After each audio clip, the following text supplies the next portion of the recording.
The truth of the share market channel में आपका स्वागत है। मैं भुवनेश अग्रवाल। नमस्कार दोस्तों, बाजार तो ठीक है, थोड़ा बहुत एक सर्टन रेंज में चलता रहेगा। कभी 500-700 पॉइंट निफ्टी गिर जाएगा, कभी उठ जाएगा, ये क्रम चलता रहेगा। सेक्टर रोटेशन के कारण निफ्टी मेंटेन रहेगा, मतलब एक सर्टन रेंज में रहेगा निफ्टी। कुछ सेक्टर डाउन होंगे, कुछ सेक्टर ऊपर होंगे। लेकिन सवाल ये है कि इन्वेस्टर क्या करे अब इसमें। इन्वेस्टर को केवल मात्र उन शेयरों पर ध्यान देना चाहिए और उनमें इन्वेस्टमेंट रखना चाहिए जिनकी वर्किंग साउंड आ रही है।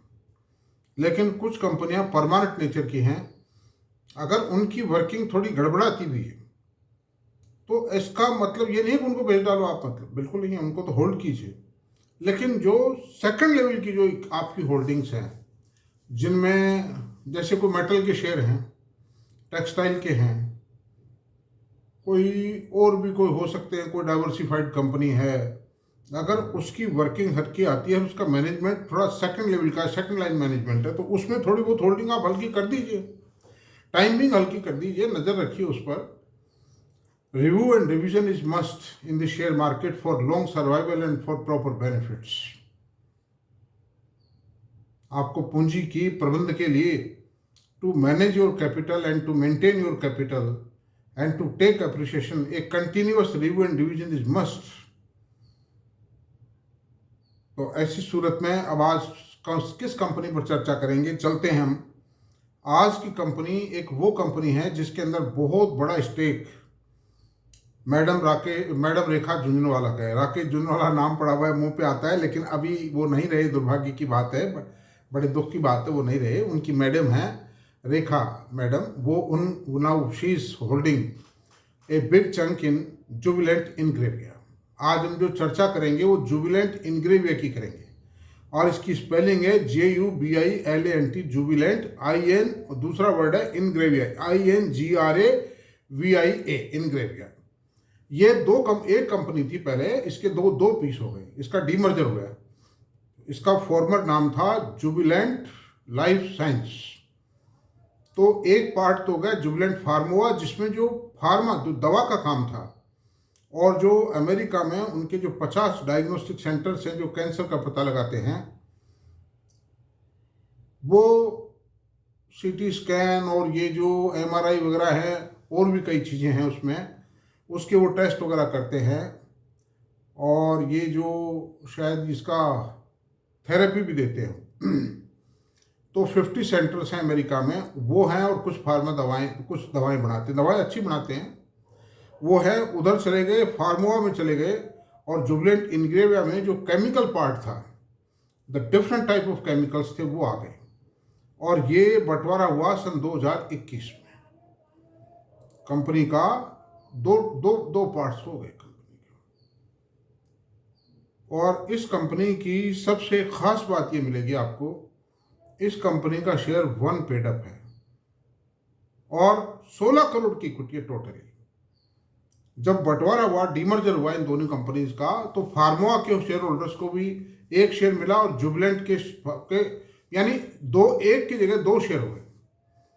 तो उस समय लॉस तो नहीं हुआ था शेयर होल्डर्स को, लेकिन चूंकि फार्मा कंपनी में भी, बिजनेस में भी थोड़ी गिरावट आ गई थी, हाथों हाथ, और केमिकल बिजनेस में भी सन 22 आते आते गिरावट आ गई थी, इसलिए थोड़ा सा उस समय झटका लगा था। But now both the companies are surviving, are going up, the working of both the companies is going to improve, and these both the companies are, उसमें इनग्रेविया की पोजीशन ज़्यादा साउंड है, बिकॉज इसमें एक तो इसके प्रोडक्ट बताता हूँ मैं आपको, इसके प्रोडक्ट क्या क्या हैं जुबिलेंट इनग्रेविया के। जुबिलेंट इनग्रेविया की प्रोडक्ट है my dear: animal nutrition, agrochemicals, fine chemicals, crop protection chemicals, human nutrition and health solutions. Human nutrition में ये विटामिन B3 के the largest manufacturer of India है, और मार्केट के अंदर 23% मार्केट पे इनका कब्जा है। यानी विटामिन इंडिया में, विटामिन का जो रॉ मटेरियल है वो बनता ही नहीं इंडिया में, वो सारा चाइना से आता है। They are the only manufacturer in India to manufacture vitamin B3।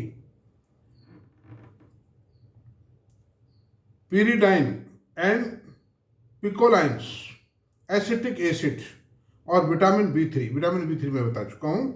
अच्छा, नई फैसिलिटी इन्होंने नोएडा के अंदर गजराला में किया है।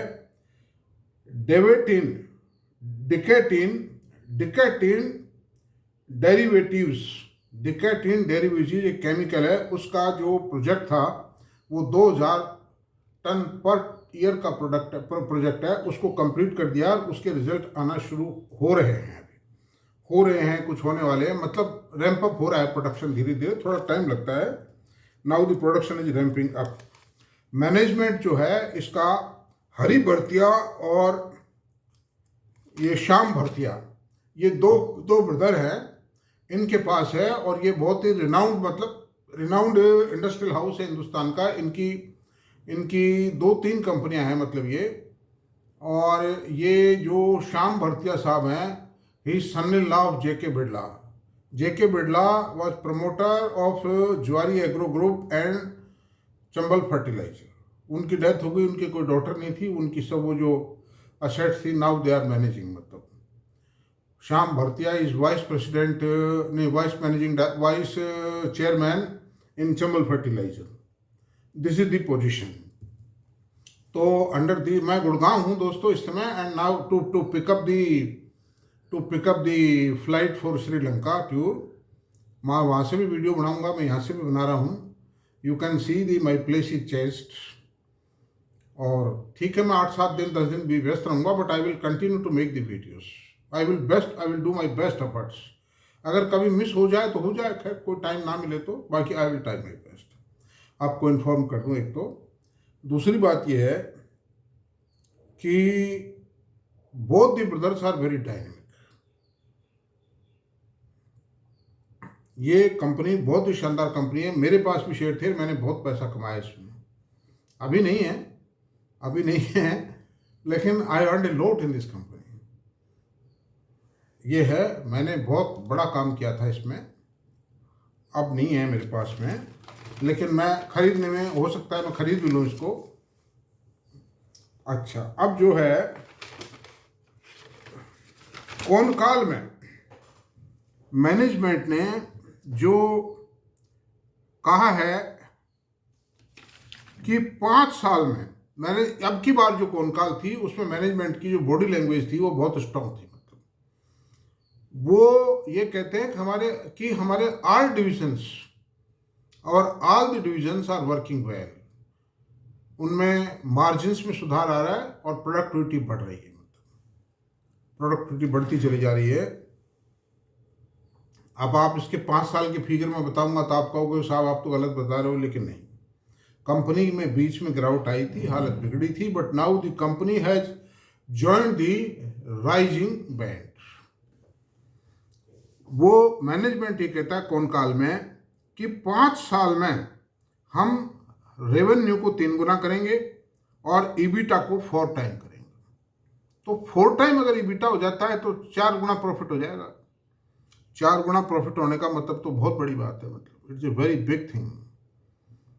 अभी जैसे 200 करोड़ का 250 करोड़ का प्रॉफिट आता है, तो this profit will become 1000 crore. तो 16 रुपये पे आप देखिए, 1000 करोड़ में 16 का भाग दे देते हैं तो कंपनी की 62 रुपीज़ ईपीएस आ जाती है। 62 रुपीज़ को आप जो प्रेजेंट पी रेशो है 80 है, उसको हम 60 से मल्टीप्लाई कर देते हैं इंटू 60।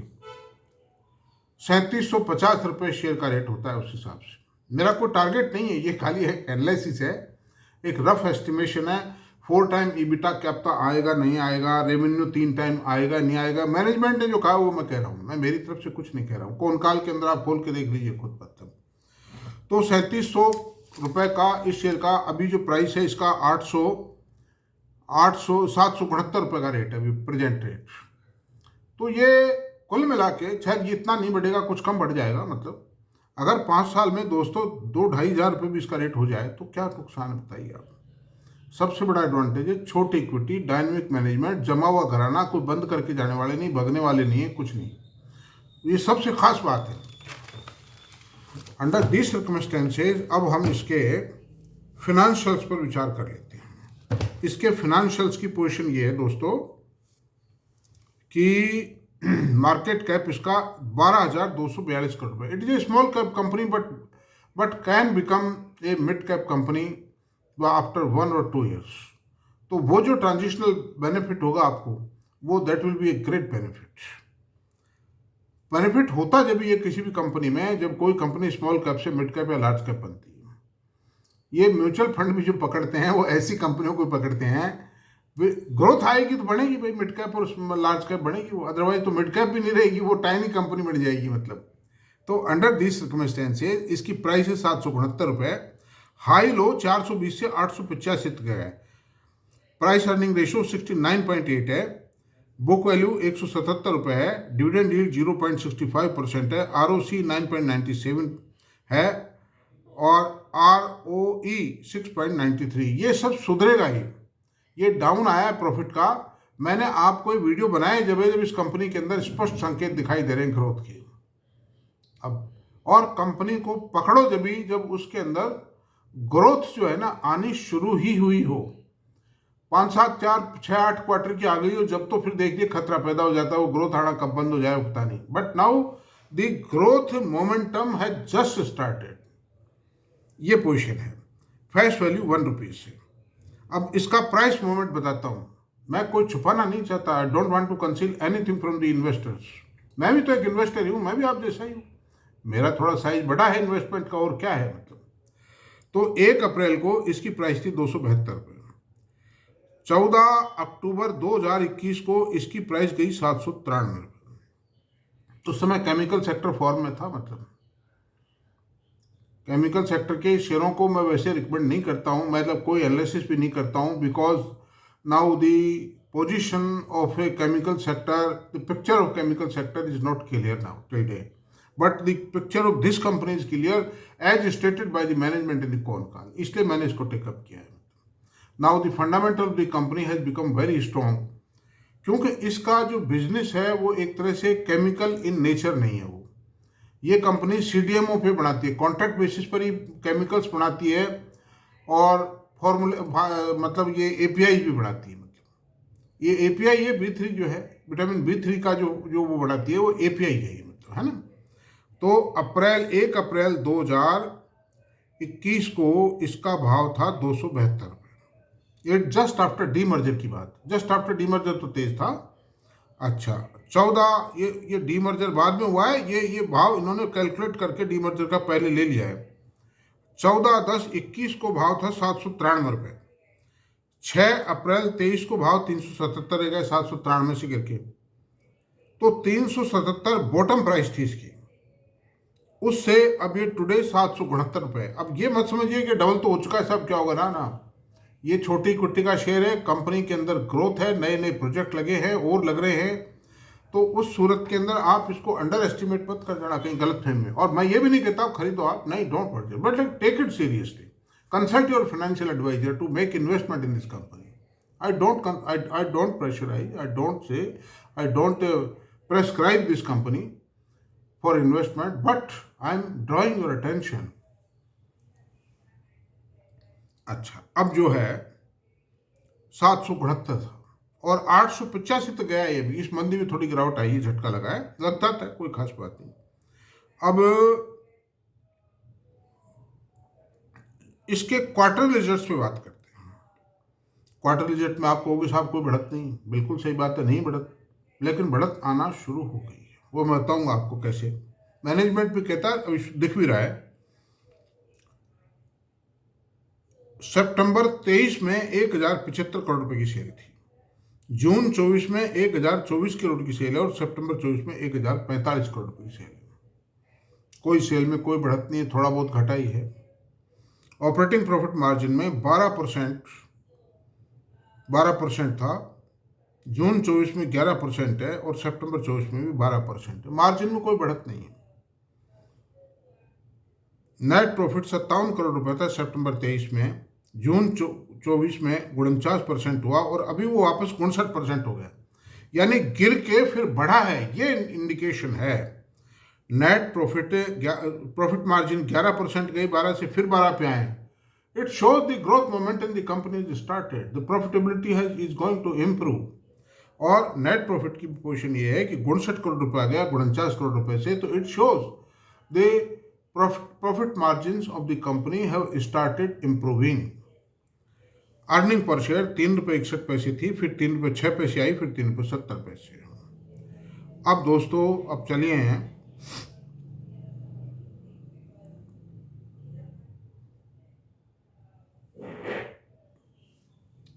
अच्छा इसके P&L अकाउंट मैंने नहीं लिया है, कारण क्या है कि वो बेकार है, उसमें कोई समझ में नहीं आएगा आपको, स्थिति अस्पष्ट है। लेकिन सबसे बड़ी बात यह है कि मैनेजमेंट में कॉनकॉल में मैनेजमेंट का जो क्लियर कट जो वर्डिक्ट है, जो गाइडेंस है, दैट इज वेरी स्ट्रांग। और कुछ एनालिस्ट वगैरह भी हैं, वो भी इसको रिकमेंड कर रहे हैं, कुछ म्यूचुअल फंडों ने भी इसको खरीदना शुरू किया है। Under this circumstances this can prove to be a good investment. Compounding जो रहा है इसका, वो आफ्टर डीमर्जर ही आएगा। 3 साल में 62% कंपाउंडिंग रही है सेल के अंदर, और प्रॉफिट में 43% रही है, और स्टॉक प्राइस में 13% रही है। और TTM में 0.7% सेल घटी है, प्रॉफिट 0.32% घटा है, नहीं माइनस 32% घटा है प्रॉफिट।